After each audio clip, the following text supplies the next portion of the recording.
దాన్ని జయించగలిగితే తర్వాత వచ్చే ఆశీర్వాదాన్ని ఎలా ఉందో చూశారు కదా! అంతగా ఆశీర్వదిస్తానన్నారు అబ్రహాముని. ఆ విధంగా మనం కూడా ఆశీర్వాదాలు పొందుకుంటాం. అంతేగాని దేవుడు నన్ను శోధించేస్తున్నారు, దేవుడు ఇవి శ్రమలు ఇచ్చారు, నాకు ఈ విధంగా నిందలు ఇచ్చారు, అవమానాలు ఇచ్చారు, ఎందుకు దేవుడు చూడట్లేదా? ప్రతి ఒక్కటి దేవుడు చిత్తం లేనిదే ఏది కూడా, ఏ సమస్య కూడా మన జీవితంలోకి రాదు. యోబు విషయంలో చూశారు కదా, సాతాను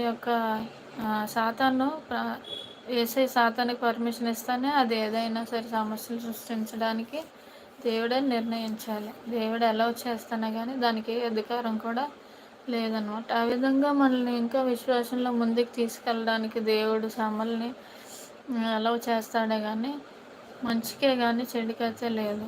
అది ఆ విధంగా మనం తెలుసుకోవాలి ప్రతి విషయంలో. ఆ తర్వాత వాగ్దానం చేశారు కదా. ఆ తరువాత అబ్రహాము తన పనివారి యొద్దకు తిరిగి రాగా వారు లేచి అందరూ కలిసి బెయేర్షెబాకు వెళ్ళారు. తిరిగి బెయేర్షెబాకి వెళ్ళిపోయారనమాట. అబ్రహాం బెయేర్షెబాలో నివసించాను, అక్కడే నివసిస్తున్నారనమాట అబ్రహాము. ఆ సంగతులు జరిగిన తర్వాత అబ్రహామునకు తెలపబడుతుంది ఏమనగా, సంగతులన్నీ అయిపోయిన తర్వాత శారా అమ్మగారు అయితే చనిపోతారండి. శారా జీవించిన కాలము అనగా శారా బ్రతికిన ఏండ్లు 127 సంవత్సరాలు శారా అమ్మగారు బ్రతికారు. శారా కానాను దేశమందలి హెబ్రోనను కిరియతర్బాలో మృతి నొందెను. అప్పుడు అబ్రహాము శారా నిమిత్తం అంగలార్చుటకు ఆమెను గూర్చి ఏడ్చుటకు వచ్చాను. అబ్రహాము అక్కడికి మృతి పొందినప్పుడు ఆమెను గూర్చి ఏడ్చుటకు వచ్చాను అనమాట. ఆమెను మృతి పొందింది కదా, తన శ్మశాన భూమిని కొరకు ఇక్కడ ఒక అతని దగ్గర కొంత సొమ్ముకి ఆ యొక్క స్థలాన్ని కొంటాను అనమాట. అది చూపిస్తాను మీకు.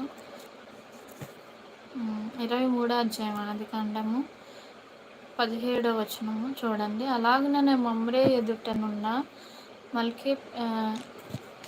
మక్పేలా ఎందలి ఎఫ్రోను పొలము అనగా ఆ పొలమును, దాని అందలి గుహయు, దాని పొలిమేర అంతట్లో ఉన్న పొలము చెట్లన్నీ అతని ఊరి గవని ప్రవేశించు వారితో హేతు కుమారులు ఎదుట అబ్రహామునకు స్వాస్థ్యంగా స్థిరపరచబడాను.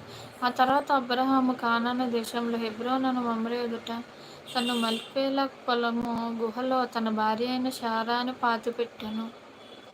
అది ఎంత సొమ్ముకి అయితే కొంటాడో దాన్ని చూపిస్తాను. 16వ వచనము. అబ్రహాము ఎఫ్రోను మాట వినెను కాబట్టి హేతు కుమారులకు వినబడినట్లు ఎఫ్రోను చెప్పిన వెల అనగా వర్తకులలో చెల్లు 400 తులముల వెండి అబ్రహాము తూచి అతనికిచ్చే 400 తులముల వెండి. ఆ వెండి ఇస్తేనే కానీ ఆ స్థలాన్ని అయితే వాళ్ళు ఇవ్వలేదండి. ఎందుకంటే వీళ్ళు బెయేర్షెబాలో ఉన్నారు కదా, ఫిలిస్తీన్ల దేశం కదా, కాబట్టి వాళ్ళకి ఎంత సొమ్ము ఇచ్చి ఆ స్థలాన్ని అయితే కొని అక్కడ ఆ గృహలోనే శారమ్మ గారిని పాతి పెడతారనమాట. అది అయిపోయిన తర్వాత అబ్రహాము బహుకాలము గడిచిన వృద్ధుడై ఉండెను. 24వ అధ్యాయం ఆదికాండము. వృద్ధుడైనప్పుడు అన్ని విషయంలో యెహోవా అబ్రహామును ఆశీర్వదిస్తారు, ఇస్సాకును కూడా ఎంతో ఆశీర్వదిస్తారు. అప్పుడు అబ్రహాముకు కలుగుతున్నది నా సమస్తమును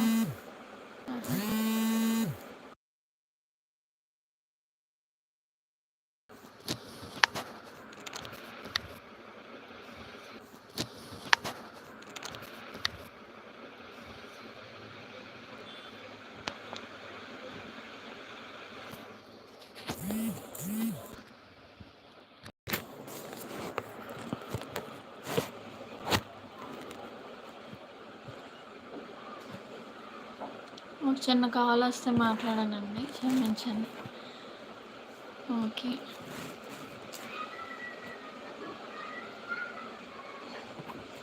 అబ్రహాము మరలా వివాహము చేసుకున్నాను.